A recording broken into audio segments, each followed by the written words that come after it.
अवतार कार्य मला करायचे। सर्व देवतांना सूचना केली की तुम्ही प्रत्येकाने आपापल्या अवतार घ्या।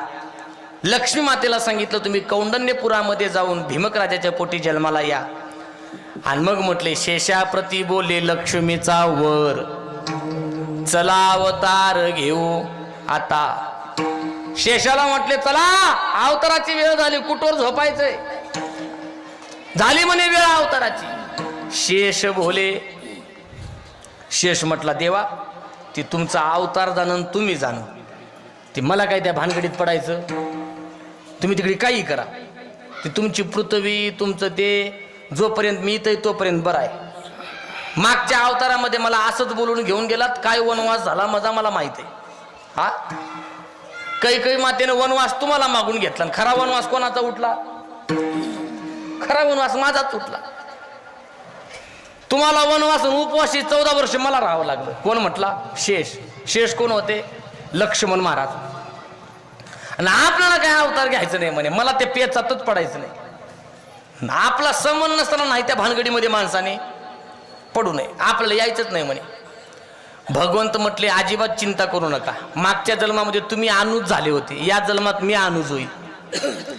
मागच्या अवतारामध्ये तुम्ही माझे लहान भाऊ झाले होते, या अवतारात मी तुमचा लहान भाऊ होईल आणि तुम्ही जे मला काम सांगाल ते करीन।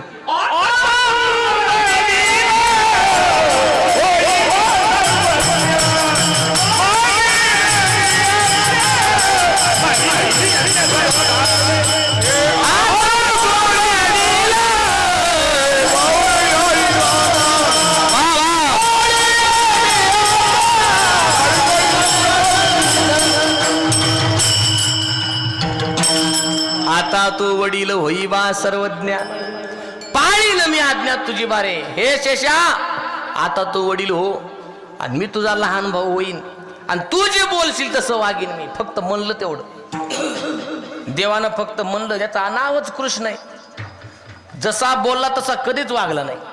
कोण? कृष्ण। हा म्हणला तुझं जे तू म्हणशील ते ऐकीन। आणि उभे आयुष्यात कधी बलराम दादाचं ऐकलं? उभे आयुष्यात ऐकलं नाही। बलराम दादाला सुभद्रा द्यायची होती दुर्योधनाला। कोणाला? दुर्योधनाला। याने दिली कोणाला? अर्जुनाला। सांगितलं फकीराचं रूप धारण करून येईन, माझ्या बहिणीला पळून ने तर तुझं काहीतरी बरं आहे। स्वतःच्या बहिणीला पळवणारा हा भावाच्या विरोधामध्ये जाऊन फक्त म्हणलं तेवढं, पाळीन मी आज्ञा। शेषाला देवाला बरोबर माहित आहे कसं काम करून घ्यायचंय। तेव्हापासून सांगितलंय देवानं, तुम्हाला जर एखाद्याकडून काम करून घ्यायचं तर काहीच करायचं नाही, फक्त पुढच्याला मोठेपणा द्यायचा। काय द्यायचा? फक्त पुढच्याला मोठेपणा द्या। तुमचं चांगलं आहे म्हणायचं, उगं मोठेपणा द्यायचा। चांगलं व्हावं असं वाटतं, चांगलं सुरक्षित चालावं असं वाटतं ना, उगं मोठेपणा द्यायचा। कसंही राहू द्या तिकडे। ह्या गावातल्या जेवढ्या काही जुन्या आहेत ना म्हाताऱ्या मंडळी, त्यांना माझी एकच विनंती आहे, तुम्हाला जर तुमची सून तुमच्या मनाने चालावी असं वाटते तर फक्त सुनाला मोठेपणा द्यायचा, काहीच करायचं नाही बाकी। शेजारीन जर आली घरी तर शेजारी समोर फक्त एवढंच म्हणायचं, माझ्या सुनासारखी सून अख्ख्या गावात शोधून सापडणार। म्हणायला काय जाते? म्हणायला काय जाते? तुम्हाला सकाळची भाकर दुपारी 3ला भेटली तरी काय हरकत? म्हणा फक्त। तुम्ही जर असं 10 दिवस म्हणलात तर 10 दिवसाच्या नंतर फरक बघा काय पडत। फरक नक्की पडतो, पण आमचं तोंड नीट नाही, त्याला आपण काय करायचं? आम्हाला दुसऱ्याला मोठेपण देताच येत नाही, हा मेन पॉइंट आहे। मोठेपण द्या ना, असलंच पाहिजे असं काही नाही। मोठं म्हणायला काही आपल्याला काही खर्च होणार आहे का? नाही। भगवंताला बरोबर माहित आहे। भगवंत म्हटले तुम्ही वडील व्हा, आणि त्याला असं वाटलं आता वडील होणार आणि काय करायचं आपणच करणार। आणि शेष तयार झाला, सर्व काही तयार झालं। सांगितलं मी वसुदेव देवकीच्या पोटी जन्माला येणार आहे। इकडे खाली झालं होतं असं। या कंसाने आपली बहीण देवकी नावाची वसुदेवाला दिली, तिचं लग्न केलं, मोठा थाटमाट केला लग्नामध्ये। स्वतः मिरवणूक काढत होता रथामध्ये बसून वसुदेवाला आणि देवकीला, स्वतः सारथी झाला। सर्व गावाला दाखवत होता माझं किती बहिणीवरती प्रेम आहे। आणि एवढ्यामध्ये आकाशवाणी झाली, कंसा ज्या बहिणीचा विवाह 16 एवढ्या थाटामध्ये केला त्याच बहिणीचा 8वा मुलगा तुझा काळ बनणार आहे। असं ऐकल्याबरोबर रथावून खाली उडी टाकली दुष्टाने। घेऊन या खडग माराया,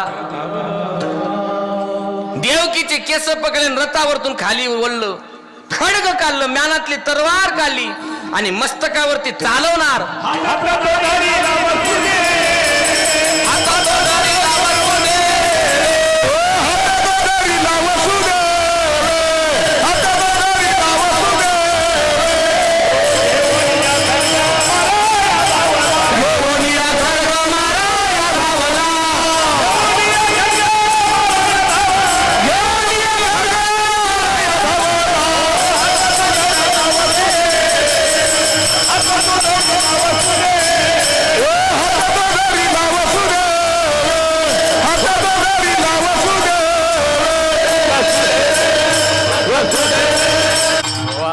घेऊन या खड्ग माराया धावला, हात तो धरिला वसुदेवी.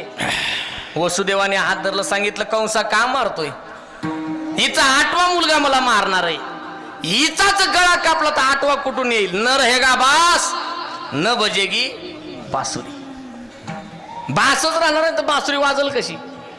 पण हिलाच संपवणार, हिचाच काटा काढणार. वसुदेव म्हटले, कंसा तू हुशार आहे. स्त्री हत्या चांगली नाही. स्त्री हत्या एवढं मोठं पाप कोणतं? एक तर पाप तू केलंय, देवकीच्या केसामध्ये हात घातलाय. स्त्रीच्या केसाला कधी हात लावणे असं शास्त्र सांगतं. किती भांडण झालं काय जर स्त्रियाच्या केसाला हात लावायचं? आंधळ्याचे 100 पोरं मेले. कशामुळे मेले माहित आहे? फक्त द्रौपदीच्या केसाला हात गेला होता दुःशासनाचा. हात लावायचं नाही. स्त्री हत्या मान्य नाही. मुलगा मारणार आहे ना, देवकीनं काय बिघडवलं नाही. जेवढे होतील तेवढे आणून देईन. आणि मग नजर कैदेमध्ये टाकलं आणि ठरल्याप्रमाणे पहिलं बाळ जन्माला आल्याबरोबर वसुदेवाने पहिलं बाळ कंसाकडे न्यावं. कंसाने म्हणावं, या बाळाने माझं काही बिघडवलेलं, माझा शत्रू 8वा आहे, घेऊन जा. पण नारद महर्षी आले. नारद महर्षीने बुद्धी फिरवली. नारद महर्षीने बुद्धी फिरवल्याबरोबर कंस धावतच गेला. देवकीचं लेकरू घेतलं, गरगर गरगर गरगर फिरवलं, भिंतीवरती आपटलं. पहिलं अपत्य मारलं. पहिलं, दुसरं, तिसरं, चौथं, 5वं, 6वं, 6 लेकर मारले. पुण्य सारावया भेटे देव ऋषी, वदी बालकाशी ठेवू नको. एक एक एक एक एक एक लेकरू मारलं. त्या 6 लेकरांना काय बिघडवलं होतं? तर कंस मागच्या जन्मामध्ये कालनेमी होता, हिरण्यकश्यपूचा मुलगा. याची मुलं होते षडगर्भ. हे षडगर्भ जे मारलेत की नाही, या षडगर्भाने ब्रह्मदेवाचा काहीतरी अपराध केला म्हणे. आणि मग ब्रह्मदेवाने शाप दिला, तुम्हाला संत कळत नाही, तुम्हाला देव कळत नाही, तुम्हाला चांगलं वागायचं कळत नाही, त्याच्यामुळे तुमचा बापच तुमची हत्या करल. आणि म्हणून हे देवकीच्या पोटी जन्माला आले. आणि कंसाने याचा वध केला. कंस त्यांचाच बाप होता मागच्या जन्मामध्ये, कालनेमी नावाचा.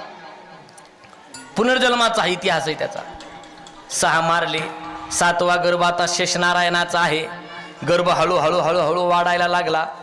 आणि वाढायला लागल्यानंतर भगवंताने मायेला आज्ञा केली, जा देवकीच्या पोटातला गर्भ काढायचा आणि कुठं नेऊन घालायचा? रोहिणीच्या उदरामध्ये घालायचा. वाढत आलेला गर्भ अचानक गायब झाला आणि मायेने तो गर्भ नेऊन टाकला रोहिणीच्या उदरामध्ये.